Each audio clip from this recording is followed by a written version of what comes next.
Hey, Brian from Garage Mahal. Today I have the XTOOL D5S. This thing is pretty cool. It's pretty compact. Give you an idea of how big that is. And it's got a couple components up here that you can take a look at. So you can charge it through a C plug, but it will charge while it is plugged into the vehicle. You have a memory card slot there.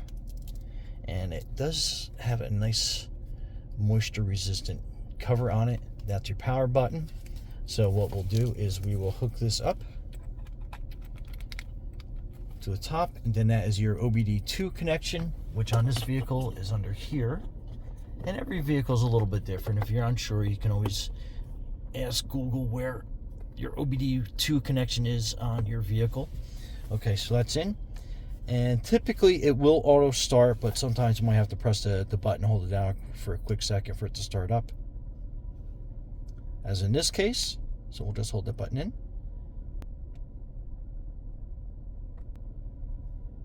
And then it starts booting up.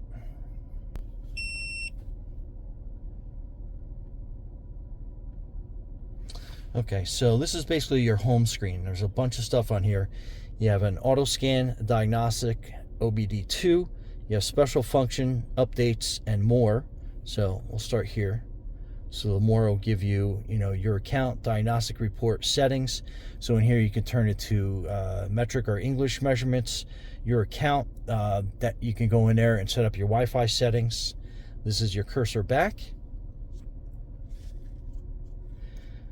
So updates, I'm not going to press that because there's probably a firmware available, and we're just going to do some time on that. But anyway, when you first get it, hit updates and it'll do a firmware update once it's connected to your Wi-Fi, so you get it up to date.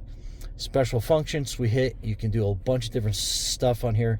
ABS bleeding, the battery reset, you have suspension system, gearbox matching, maintenance light reset. So there's a bunch of different features in here that you can do. EGR relearn. Then going back, you have your diagnostic you can go into, and that's going to basically kind of like, based on your model and year specifically. You got your American, Asian, Australian manufacturers. So let's go back out. So OBD2 is probably your quickest to get into everything that's going on. You have an auto scan. So we're going to go into that, and we're going to hit the first ISO module. And then you can hit read trouble codes. You got stored, pending, and permanent codes, so it gives you a wide variety of selections. No codes stored in a module, so you can hit pending codes, and then you can hit permanent codes. So we don't see anything there right now because we need to do a diagnostic scan. So we're going to go back out. So we're going to hit auto scan, auto identification. So it's going to basically identify your car based on your VIN.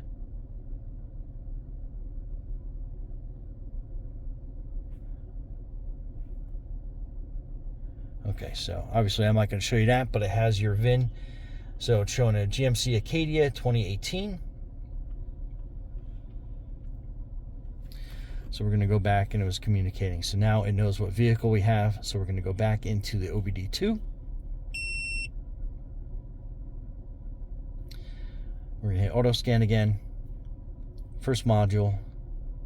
Read trouble codes. Stored codes. So now it's identified the vehicle, and it's showing that we have a catalyst efficiency below threshold bank, and it tells you the code at P0420. So I can show you that. So that is your check engine light on this vehicle. So you go back, and then you have selections where you can hit clear trouble code. I'm actually going to do some more research on this vehicle, but it's nice to know that you can clear your trouble code on there.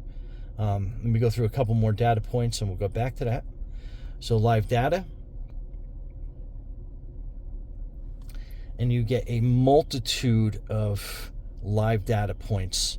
So you can see as the temperatures and the percentages go up and down. I mean, it tells you everything. Fuel pressure, rail reading, engine RPM. So I mean, it just like does a fantastic job at reading everything. Then you got your absolute throttle position, like now it's 16%. And then it reacts to when you're actually, moving the vehicle or you step on the accelerator. So you can see the throttle position changing as I step on the accelerator. So, I mean, it gives you like so much data. I mean, it's almost endless. So you can go back and you can go into each data point more specifically and get more information from there. So another thing you can do, you have a second set of the ISO modules, and then basically just gives you some different other information that you need. And then we can go into diagnostic, and again, it would be choosing like so GMC, and it'll give you special diagnostic pieces to that. Automatic detection. So again, shows you your VIN and all your vehicle information there. And then we're going to hit OK. It's going to be communicating. And then you get system selection. So now you got your ECM, engine control module. You got your transmission module, your TCM, which is pretty fantastic because you don't get that on a lot of different scanners out there. So let's read some information.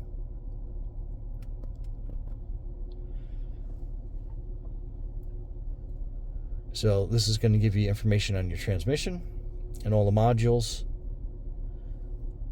module identification data. And again, that's going to give you some more information on that.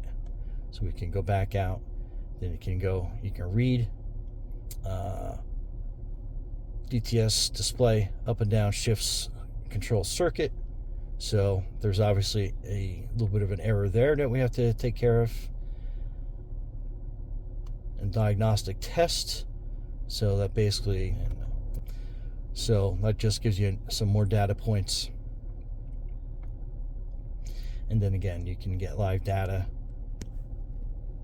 transmission data, and then you can see specifically all the modules and live time on your vehicle. So this is handy, especially if you're having something that you can't pinpoint that's wrong with your transmission. You can have a second person with you go out on a drive while they're watching the live data, and then you can pinpoint some different errors. But yeah, this does a pretty fantastic job on everything. But let me let's go back to the one code.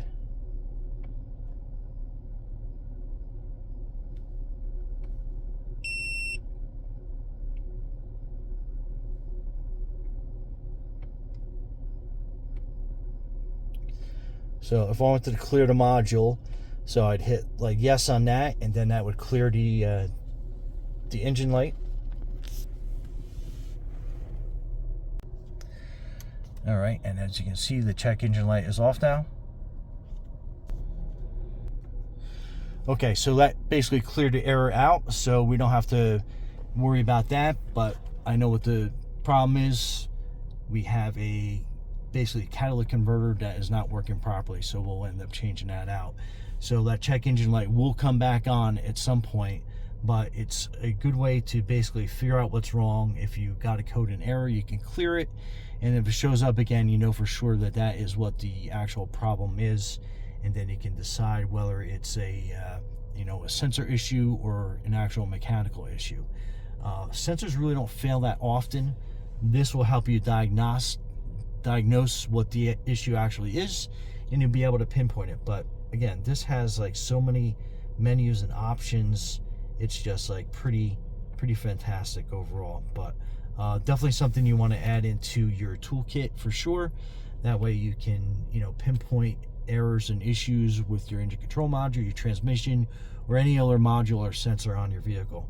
But XTOOL makes a fantastic product. Anyway, Brian from Garage Mahal, thanks for watching, and be safe out there.